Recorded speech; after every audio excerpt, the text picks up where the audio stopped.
welcome to the AAMFT podcast, your all-access pass to the latest news, developments, and thought leaders in the world of systemic therapy. We strive to relate, educate, and innovate, one episode at a time. I'm your host, Dr. Eli Karam, and we're brought to you by the American Association for Marriage and Family Therapy. Our podcast explores topics that relationship-based therapists care about. In addition to featuring unique conversations and interviews with established experts, our show provides information and education on direct practice and emerging trends in the MFT profession. For more information, please visit us at aamft.org. Thanks for listening and enjoy the show.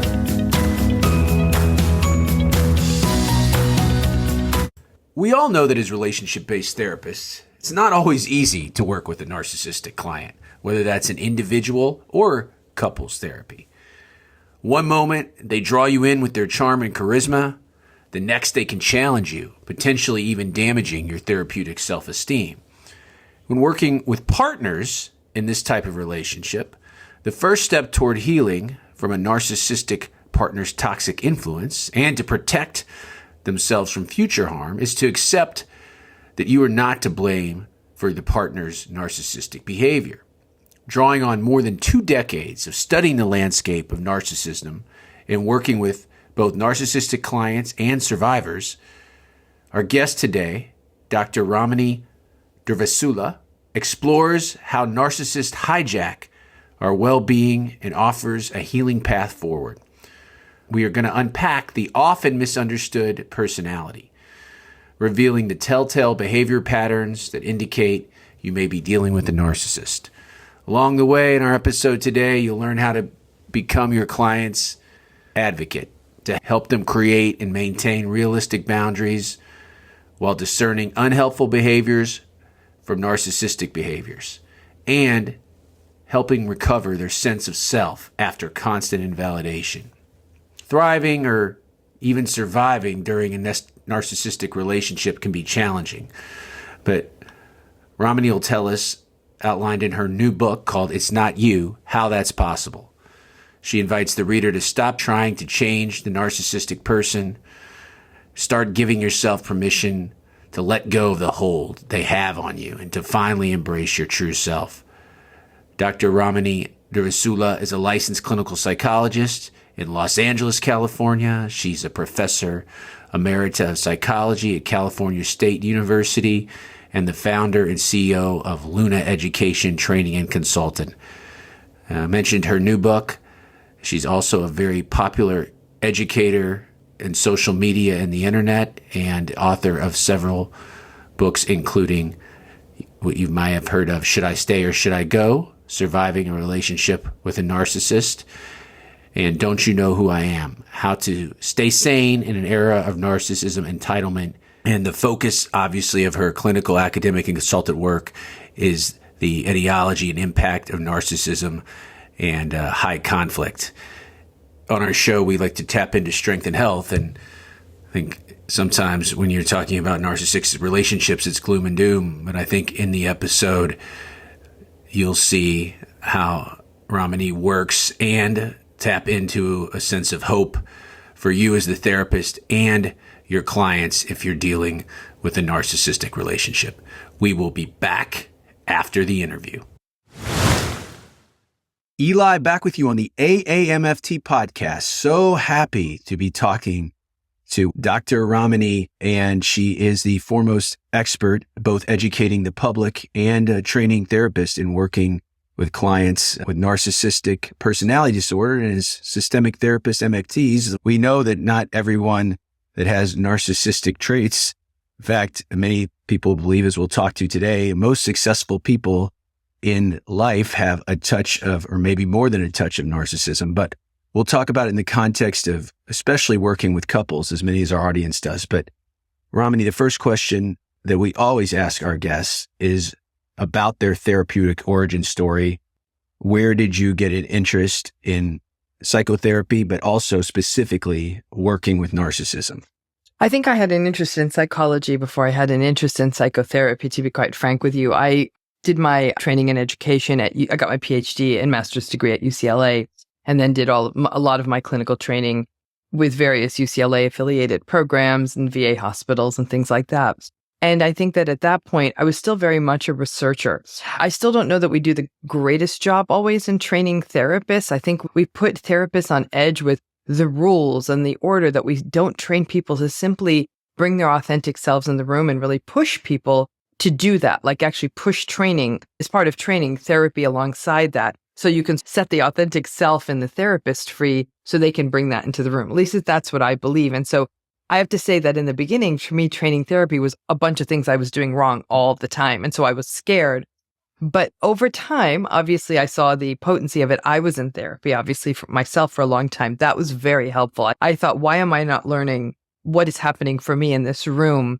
And instead learning these manualized therapies and, the step-by-step approach, which really doesn't seem to work. And boy, did I learn that in an absolute way when I started doing work with people who are experiencing narcissistic relationships. There was no manual. So I think for me, the origin story was I became I was a psychology major. I got my PhD at UCLA.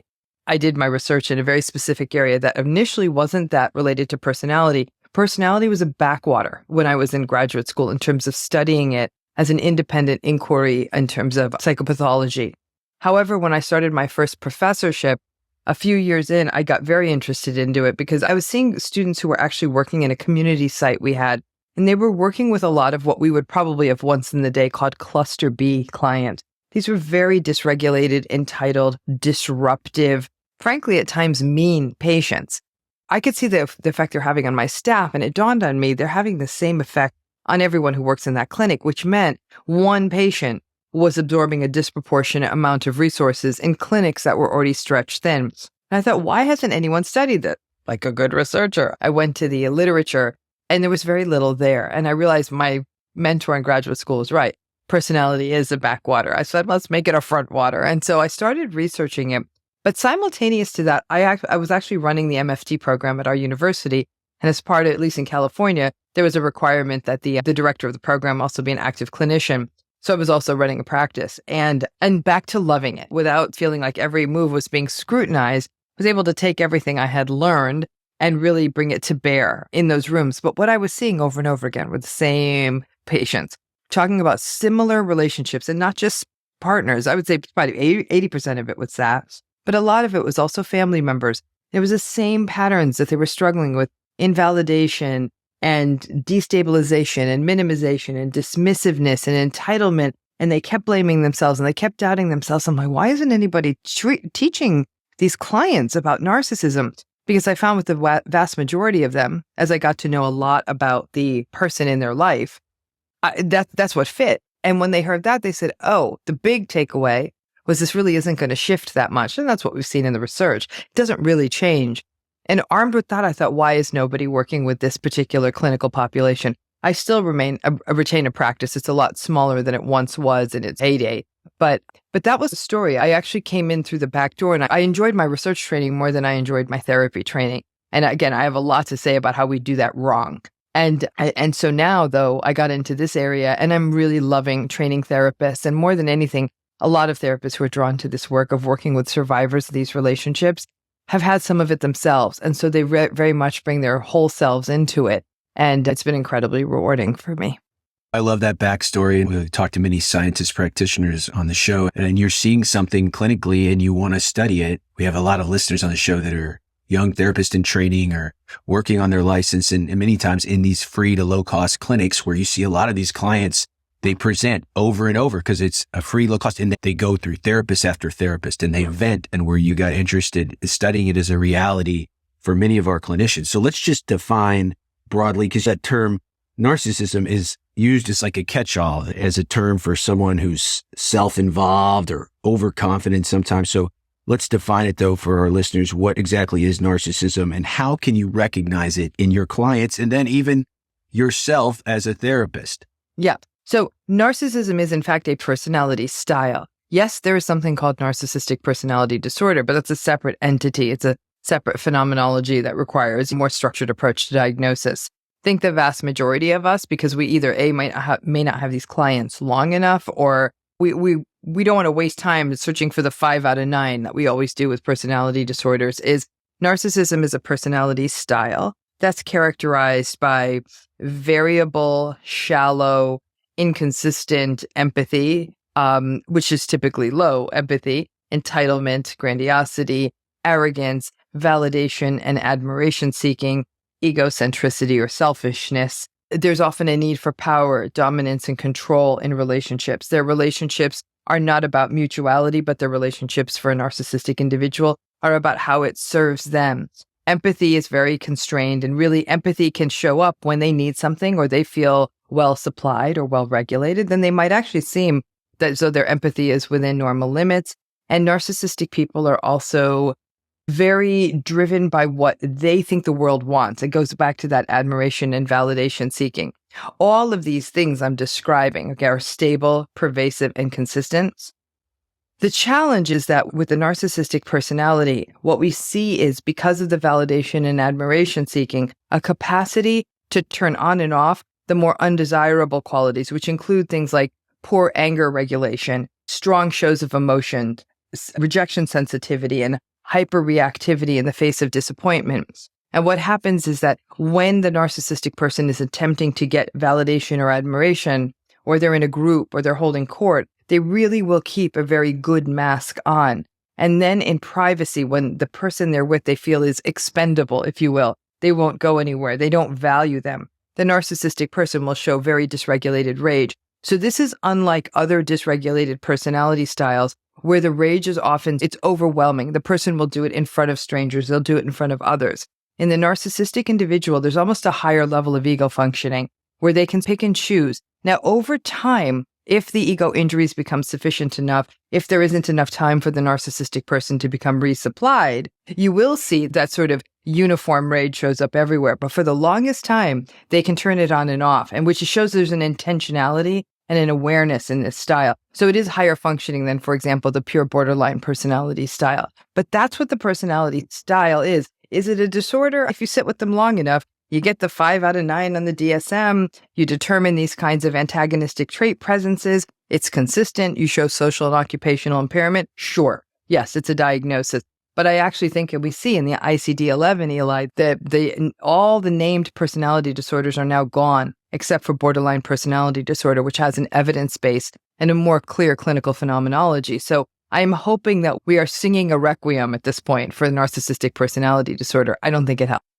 Now, the challenge when you have, as you said, we used to call these cluster B personality disorders, when something is egosyntonic part of you versus something that's ego dystonic, like anxiety or depression. I know I'm depressed. I know I'm anxious. I might not know what I'm going to do about it, but I'm aware of it. Something like narcissism, that literally everybody else can see it except for you, the narcissist. But what you're saying is very interesting on this continuum from something that would cross over the line of impairment to narcissistic personality disorder, which we're not talking about today. We're talking about narcissism in its contained way, which when you were talking, it made me think of a lot of the couples that come in and say, my partner, they hold it together at work. They hold it together in polite society, but I am the container for their rage. So what you're saying spoke to me right away. Part of my practice is working with mental health professionals and therapists. They have held space for all these other people and they are therapeutic, but then they have these tendencies and their partner, people outside of their therapy life, also are the container for this stuff. So that makes a lot of sense to me.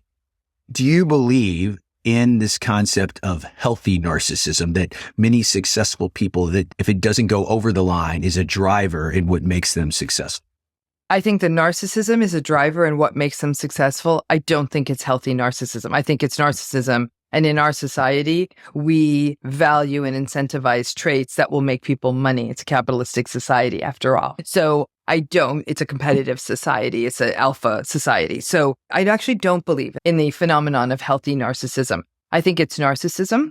And I think narcissism largely because of that entitlement and the shallow or non-existent empathy at times, it's never going to be healthy. That's it. Because those things are, one thing I will tell you about the research is there's very interesting research that was done in 2017 by Krizan and Herlash. And I really enjoyed their study because it was looking at this model. They were looking at both vulnerable and grandiose narcissism, but what they found to be the unitary construct that united all narcissism was entitlement.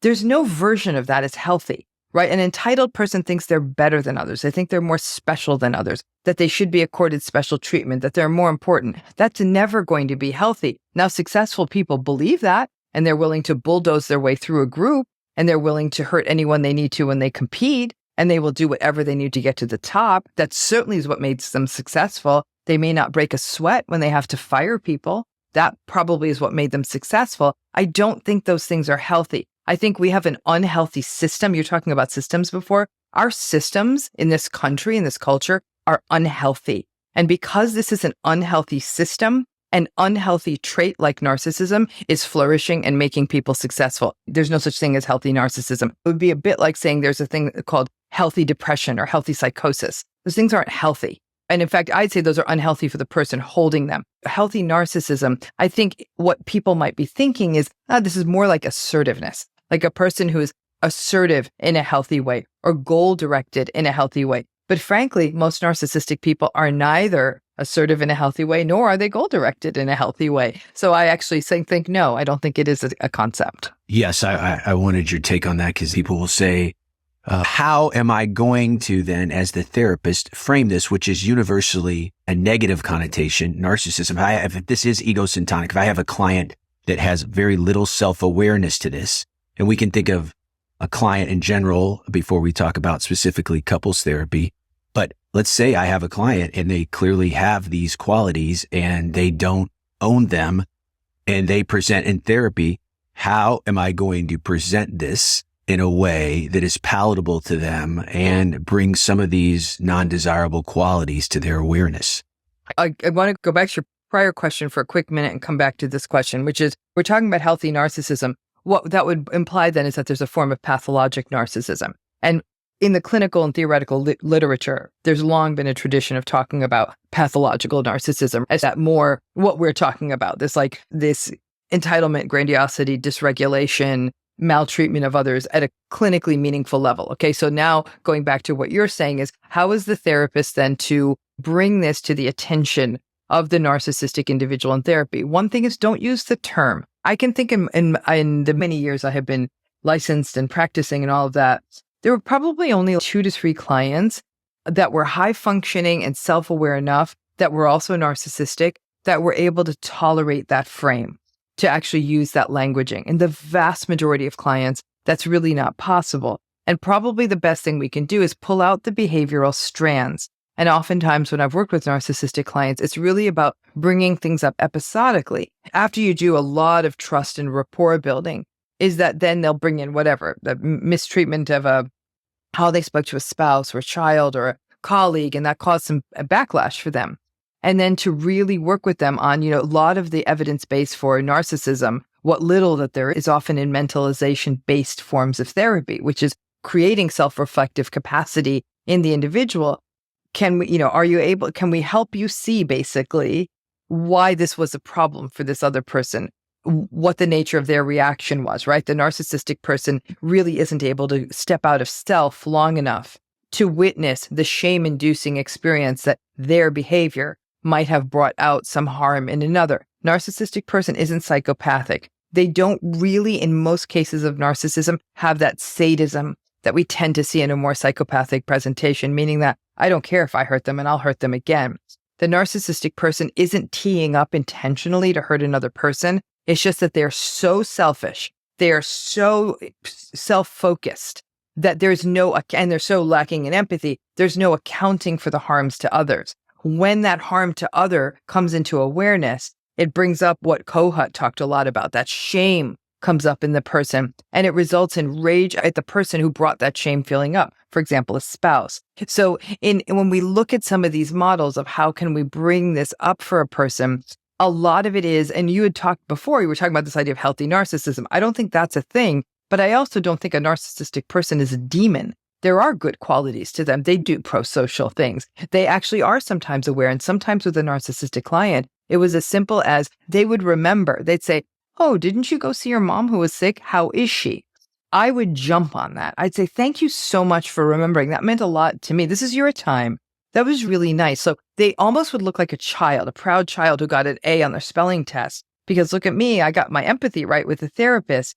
That then becomes, I put that in the vault. And later on, when they're showing deficits in empathy, I'm able to say, yo, listen, I know you're empathic. I know you track. You just asked me about my mom. And now what's this? Let's break this down. What's happening? So that's what I'm saying is these narcissistic clients are giving us these nuggets. Like I said, they're not psychopathic and they're not demons. There are people who have a character issue that is constantly not only getting in the way for them, but for other people. So it's very slow, Eli. We cannot just put this big spotlight. Like, look at all this narcissistic stuff you do. And the other way we do this is process work. When that client says, 11 doesn't work for me today, how about a 1? You're thinking, no, there's someone at 1. They'll say, just call the 1 and see if they'll change with me. It's not like a one-off. Like some clients will say, oh my gosh, I double booked the dentist. I am so sorry. Is there any chance of moving it? I'd work with the client. But when time and time again, there's a summary dismissal, that's the kind of stuff too you can work on and say, I set these schedules up months in advance. And so when you talk about it in therapy, they'll often become defensive.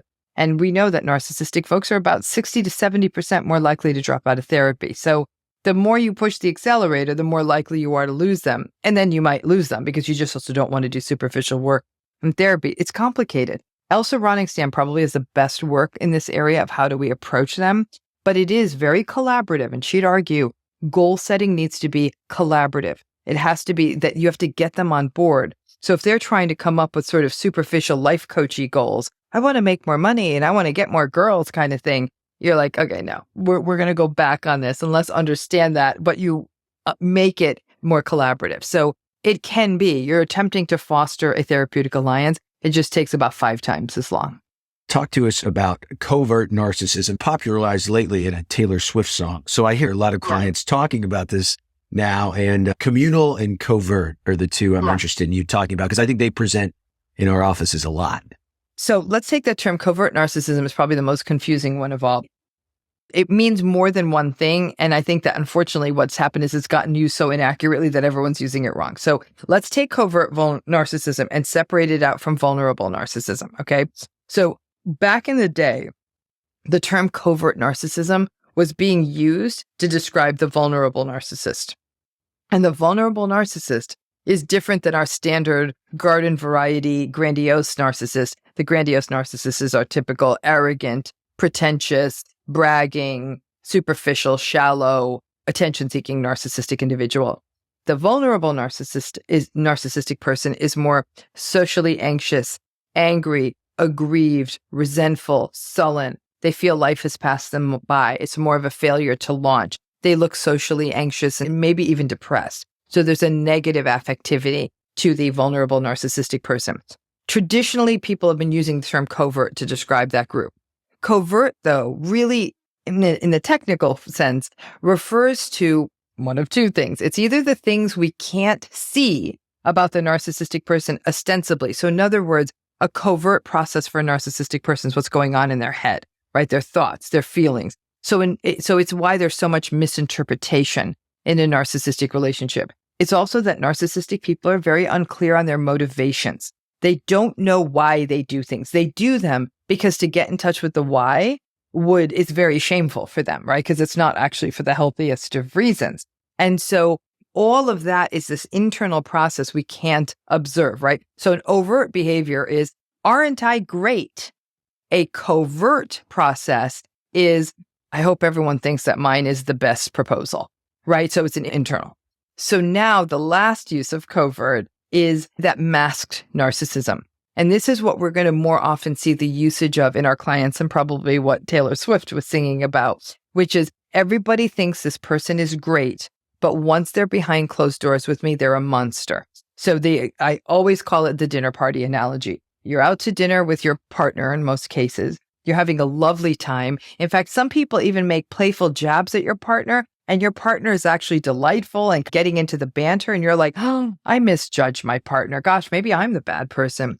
And the minute you get in the car on the way home, they go off. And so everyone at that dinner party thought your spouse is the most charming person in the world. On the ride home, you endure an hour of horrific verbal abuse.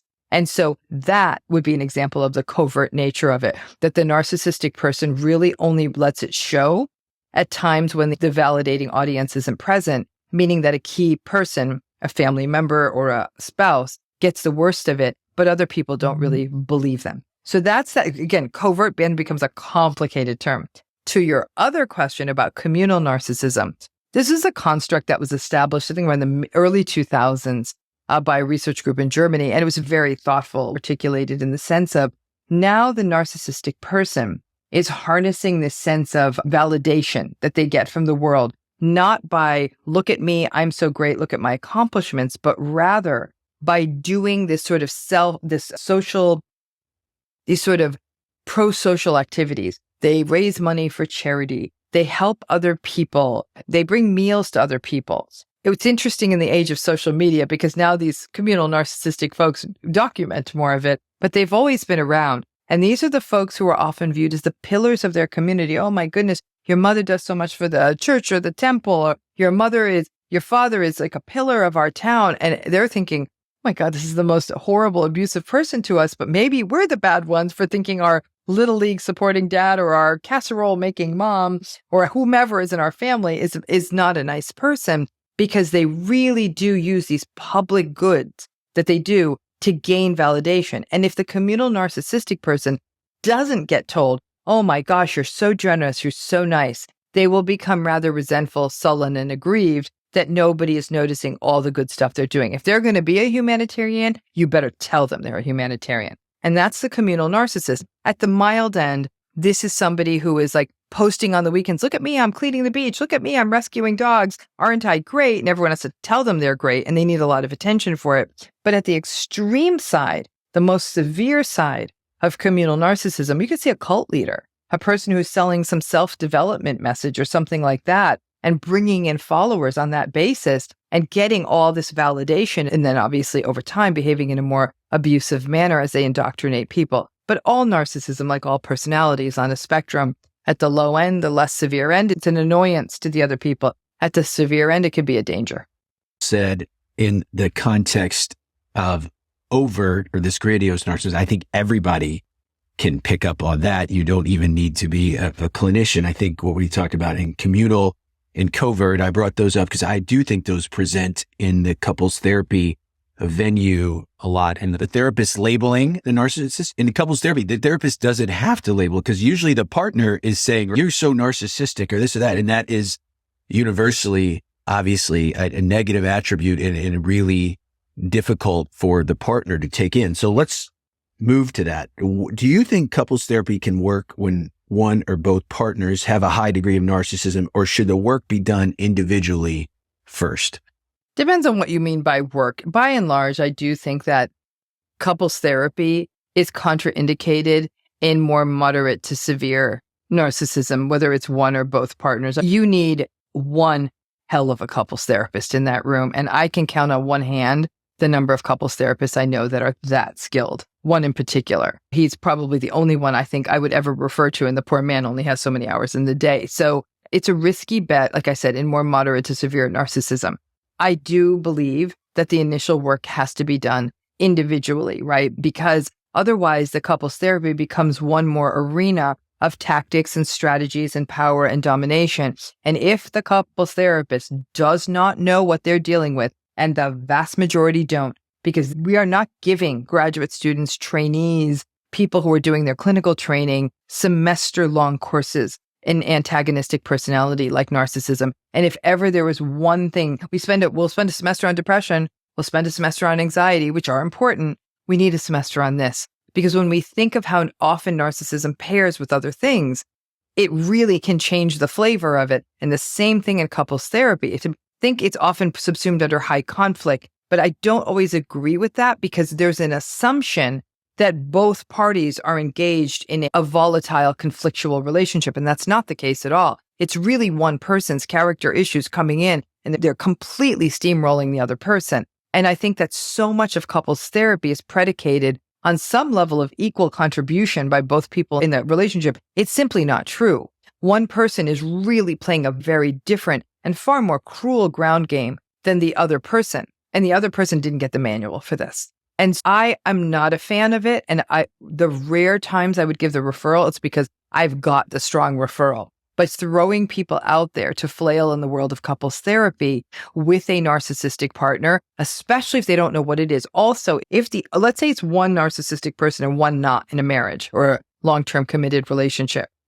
If I know the not narcissistic partner, okay, the healthier, if you will, partner, is prepared, I have sat with them, I have coached them, I have told them, this is what it is, this is what you're going into. So in other words, they're prepared for this. I'll sign off on it because we'll use our individual sessions to work it through. I'll even help that client prepare for their couples therapy sessions. We will make notes. We will role play. It's a lot of work and they have to be ready. And they will say, thank goodness I prepared with you because I would have gotten completely destroyed in that session. And so that's my point is most people don't have access to a therapist who's an expert in narcissistic relationships to prepare them for couples therapy. Let's talk about now some strategies, whether with an individual or a couple, when you're confronted with a narcissistic client with perhaps not the level of impairment would cross the line. They're probably very successful and they do not realize that it is a problem, yet they are in therapy to somehow vent, complain. One of the things that I have learned to do in building alliance, I'm a therapeutic alliance researcher and a clinical trainer, is that we can't like all of our clients. And many narcissistic, especially the overt and grandiose ones, it is a very unlikable thing. But when we can't like, I've learned to be curious. And usually people got to be that way. And as far as thinking systemically and being a family therapist usually goes back to prior relationships, a family of origin. So I tell my trainees, if you can't like, be curious. So I want to know where that came from and what awareness the client has, and perhaps they didn't get something growing up, but I'm curious what you think about that. And then other strategies as you start to build an alliance and start to disarm the narcissist, so to speak. Mm-hmm. Ideologically, so the origins of narcissism are often a complex, multi-determined origin story.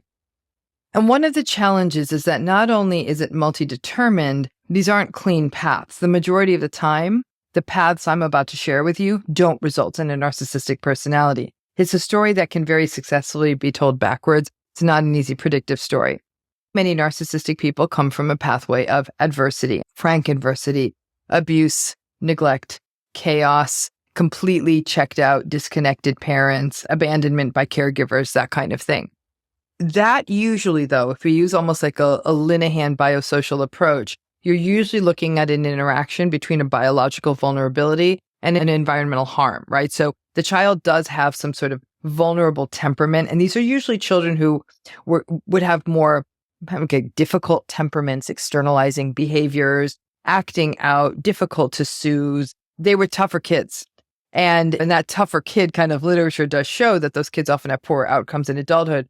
But if that child, a kid with the biological vulnerability, the more difficult temperament, is thrown into one of these environments with this chaos, the probability goes way up of creating this more dysregulated, antagonistic, potentially narcissistic child in adulthood. These kids who come from this combination of biological vulnerability and environmental adversity kinds of combinations, this is where you tend to see a little bit more of the vulnerable narcissism, malignant narcissism. Now, flip into the other pathway, which is a pretty potent one, and interesting work coming out of the Netherlands on this, which is the overindulgence pathway. Now, Kohut wrote about the overindulgence pathway too in his fashion, but what we see is that it's not just the spoiled child, though the spoiled child part matters. It's the child who's consistently told they are more special than other children. It's not that you're special, all children are special. It's that you are more special. No lines for you, no teacher you don't want for you. These are kids whose needs are indulged, but not their emotional needs. So the parent themselves is a rather superficial parent. It's about achievements and do this, and you're more special and you deserve more than anybody else. So they look materially spoiled. Emotionally, these are often underindulged kids. Likely there are also disruptions in attachment processes. The parents may be so self-focused that they're not actually doing the heavy lifting of parenting. They're just doing this kind of, you're special and here's a special thing for you, this kind of parenting. Both of these pathways have been shown to predict narcissism. And in any client I've worked with who's narcissistic, it always traced back to one of these. There's no two ways about it. You were not hearing about securely attached, stable childhoods, predictability. That was not the case. And so narcissism does have that origin. And there are some people out there who would argue that narcissism, especially at the more moderate to severe ends of the presentation, represents a post-traumatic kind of a manifestation. Okay, so that's the etiology. Now, this goes into an interesting place, Eli. You're saying, and I love what you tell your trainees and the students and folks you work with, which is if you can't like them, be curious about them, because that really matters here. Now, here's where it gets challenging. Where we may be curious about them, they're not curious about themselves. Grandiose narcissistic folks tend to use therapy as a place to be storytellers. And storytelling, as we know in therapy, is a way to be filler, right? It's superficial. They either regale you with tales of their past or their present, but you're really not connecting that to emotion and feeling and allowing them to explore deeper work and then result in meaningful behavioral change and insight and all of that. They want to engage in storytelling. For many grandiose narcissistic folks who may have actually also come from rather adverse, neglectful childhood histories, and by neglectful, I often mean emotionally neglectful, the grandiosity means that they don't want that narrative punctured. If you move too quickly into interpretations about mom or dad or whomever the primary caregivers weren't on point, you are likely to encounter a lot of defensiveness. My father was a great man. My father built up a business from nothing. Meanwhile, dad was abusing him and abusing mom and screaming at everyone. They don't want that because, again, that's going to bring up shame. And I've got to tell you, I've worked with some narcissistic clients 6, 7, 8 years, and we could not penetrate that defense, which really left the therapeutic work quite stuck. They'd drop out, come back in, drop out, come back in, but we couldn't get through to there.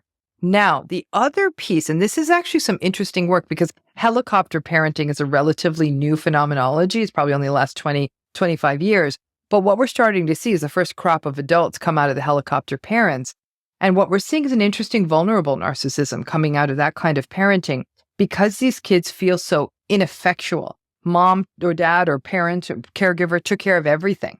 They took care of everything. They helped with the college applications. They helped with this. They helped with that. So it was an overindulgent parent, but very focused on specific outcome or look how special you are. One day they walk out into the big bad world, not so special. None of us are. And so we're special, but we're no more special than anyone else. And when the world isn't delivering on that, the vulnerable narcissistic folks feel this inner core of inadequacy or ineffectualness. And this sort of results in this self-loathing and then anger at these parents for fostering that, and often disproportionate anger. There's no taking responsibility for oneself. So when we do these historical explorations, either you have people who view themselves as the ultimate victims of parents who were maybe helicoptery, but were actually relatively well-intentioned. So either they were the ultimate victims of these terrible parents who often feel entitled, like, if my parent had only set me up with a trust fund or used their connections to get me into Harvard or something like that, you'll see that group.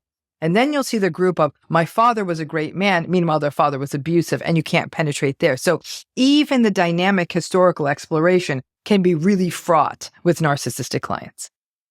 So the goal, not only for you to be curious about your client, to help your client, if they're not naturally that way, be more curious about their narrative. So it's interesting. Yes, they're either the victim of their story or sometimes the hero, but they're unwilling to explore different ways of looking at that narrative. Now, you have done so much to help the general public. Usually when the partner, as we're talking about the couples of a narcissist, is reading a book, the last chapter is always leave. It is not very hopeful to be able to stay in. And we know it's one of the things in our field, couples therapy is built around problem solving, communication techniques. And really in the last 20 or 30 years, the work of acceptance and tolerance. And people can accept and tolerate a lot unless it's something unsafe or soul crushing, as I call it. But how would you work with a partner who wants to really stay in a relationship with a narcissist? Because a lot of times the advice, both in self-help books and for people that don't go to therapy or even from a therapist, is to exit the relationship. So that's not my advice. I'm going to tell you now, the last chapter of my book is never leave. The last chapter. That's why I asked you, because I know that you have hope and health, which is what the field is about and is also what our therapists want to imbibe in their clients. But I also think, Eli, there's something deeper here. Again, you talk about systems. We also have to account for culture, and we have to account for differences in terms of how the construct of marriage, family, relationship dissolution are all focused on. In my heart of hearts, I have to say, and I have to, from a process and even countertransferential position, I have to recognize that I look at some of my clients and I know, my gosh, there's nothing but pure potential in this person that's being held back by living with a person who limits them, enrages them, and that this person still feels they can appease or please. So first of all, to me, leaving or staying are almost irrelevant. For the focus on me is shoring up the individual in the relationship and breaking them out of their cycles of self-devaluation and self-blame that have been fostered by years of indoctrination of being in a relationship like this. And so I do think people can stay. Now, am I going to be honest with you that if people get away from the narcissistic person, they'll be healthier? Sure, absolutely. I can only sugarcoat this to a point. But even that said, some people will say the number of losses they had to mount up to leave the relationship actually resulted in a whole new host of stressors. So I really meet clients where they're at. And some folks, they'll say, I'm not ready now, but maybe I will. And the ongoing conversation is what then facilitates them to be a different observer of their relationship. I really work with clients above all else. After we really get through some of the initial psychoeducation, this is what you're dealing with. These are the patterns, and let's observe them together. Eli, I spend so much time in session. People bring in text messages. They bring in email sequences. They bring in voicemails. These are incredibly helpful to us. The field of mental health has let down these survivors for so long by doubting them and saying the relationship has two people and maybe what you were saying was affecting them too. You only need to see in these messages to say, no, this is very asymmetric. And by definition, narcissistic relationships are asymmetric because these clients are desperate for validation. They're not always looking to leave. They don't want to feel quote unquote crazy anymore. And so we as therapists can do a lot of education, validation, not questioning them, never, ever, ever asking the question, why aren't you leaving? Why didn't you leave? You don't think the client hasn't thought about this 15,000 times, and it shames them because they feel like, well, if that's the only path forward, there's a risk of them dropping out of treatment. They feel foolish when they can't leave. So the workarounds, the radical acceptance, as it were, is really about this ain't going to change. This is it. This is the landscape of this relationship. And most of our clients have been putting in huge amounts of psychological investment, thinking that they can turn the ship. Maybe when the kids are older, maybe when they get promoted, maybe when we move to a bigger house, maybe this, maybe that, maybe the other. None of those things are going to change this. This is a personality style that has shown is one of the most rigid and maladaptive out there. So it's not going to change. And so when we say this is not going to change, there is no magic spell you can put to change the weather, as it were. If I tell you this, and that's what I'll tell clients, I'll say, how is it going to affect you when I tell you none of this is going to change? Their behavior is not going to change. How is that going to affect your decision making? For most clients, there's a torrent of grief. We work through grief for many, many weeks or months after that realization. But as they come out of that grief, and it's any process of grief, right? As they work through that and they come out of it, there is a new resolve. And in that new resolve, they are willing, again, like I said, to embrace this sense of realistic expectations. Okay, so now I know, for example, I really shouldn't share this. I can't talk about them with this. The relationship gets hollowed out quite a bit. There's not a lot there, but there never was. The person in the relationship was engaging with someone where there was no there. So it's really supporting them if they're going to stay in the process of grief, in the process of shoring up other supports, in the process of establishing other meaningful and purposeful kinds of pursuits. For some people, that might be as simple as, I don't have a co-parent. This person is going to roll up for the photo ops every so often, but these children are 100% my responsibility. So basically, I'm single parenting with an elephant on my back, and which is the other parent. And they really give themselves over. They might devote themselves to the parenting of children. They may devote themselves to work pursuits. They may devote themselves to spiritual pursuits. But what they will not do, and this is where you take them off the path of trying to change the unchangeable, turning this into a marriage it's not. And the grief will be seeing other people's healthy marriages and healthy families can bring up a lot of feeling and that sense of a little bit of this is the hand I was dealt, but also for some folks to realistically position it. Family court is very cruel to people going through these relationships. And so some people will say, I'm staying in until their 18th birthday. I've had a slew of clients on the 18th birthday. that's the day they file because there's no more custody stuff. Now it's just splitting up the money. The kids are still hurt by a divorce, don't get me wrong, but not always. Sometimes by then the children are very aware of what their other parent is, but it's no longer these custody battles. That's a very intentional choice. Other people get themselves in a more comfortable position professionally. So when the financial rigors of one of these divorces comes up, they're not getting destroyed by it.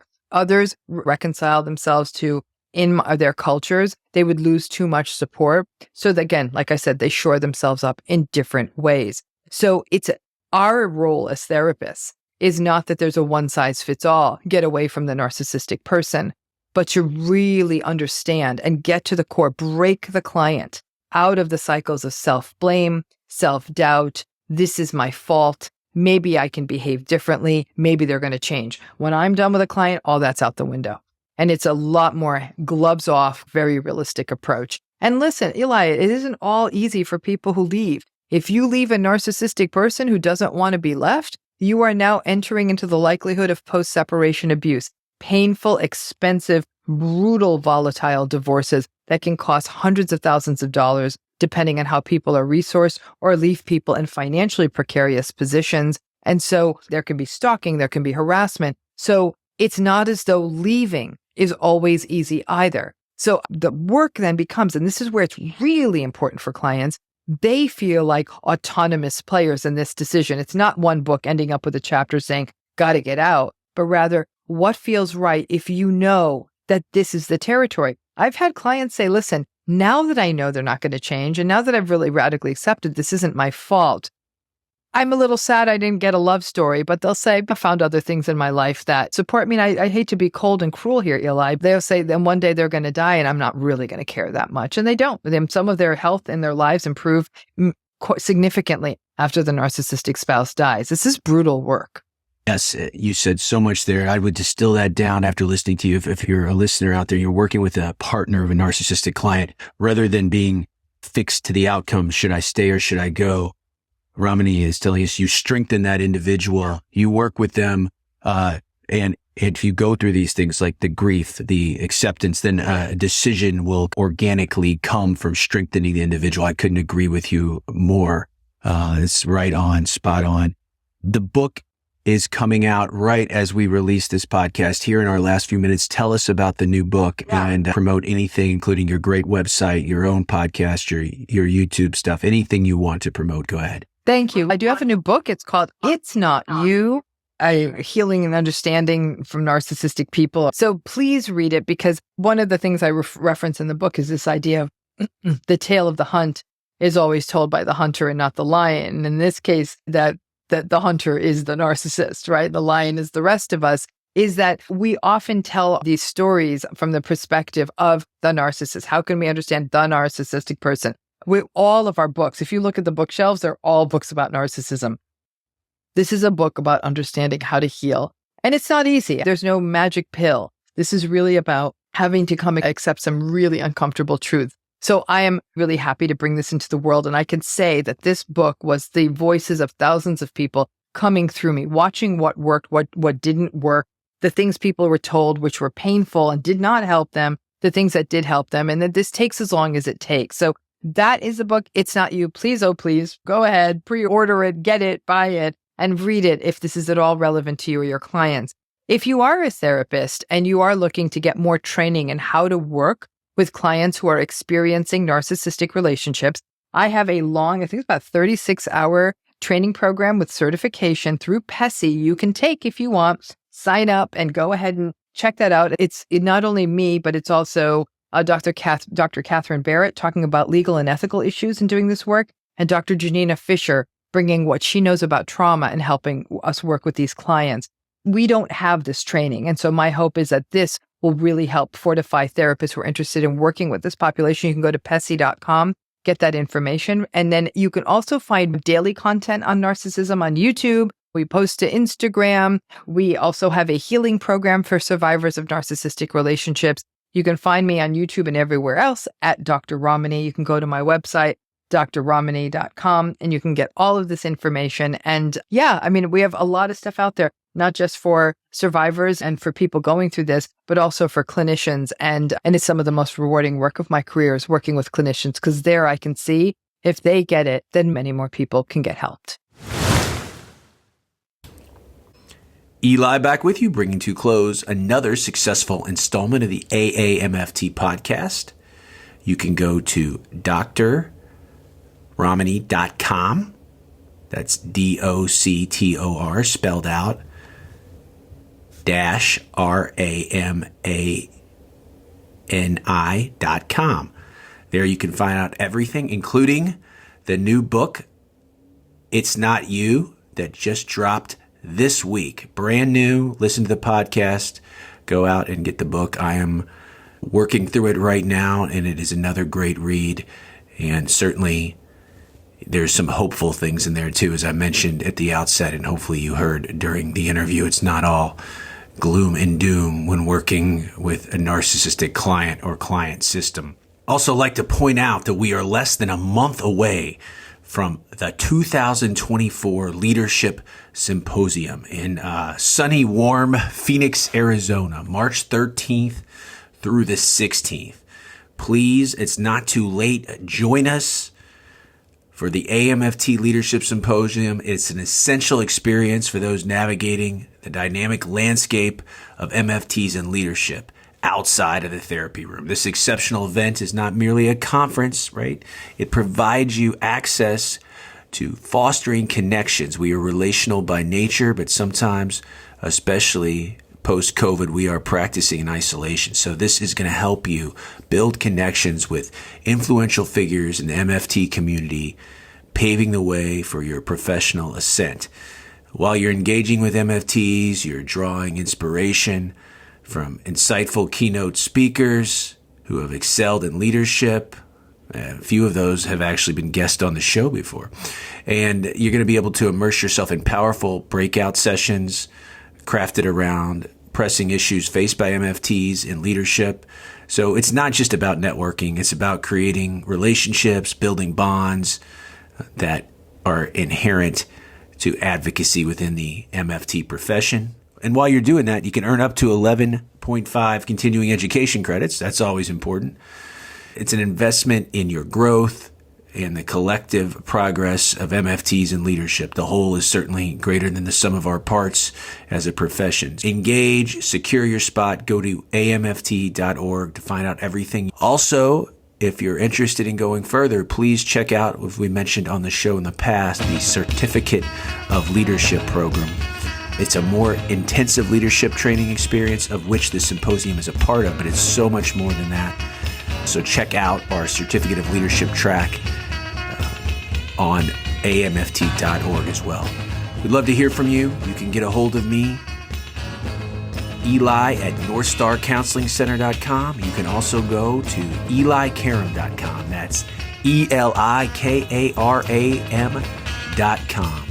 Drop us a line, give us suggestions for future shows. You can also see everything going on with me as far as how we train therapists in this common factors way of working. There's online, on-demand training opportunities. You're also, if you're studying for the National Licensure Exam, I have a book from Springer Academic Press and a training program that goes along with that as well. Until next time, my friends, stay safe, stay systemic.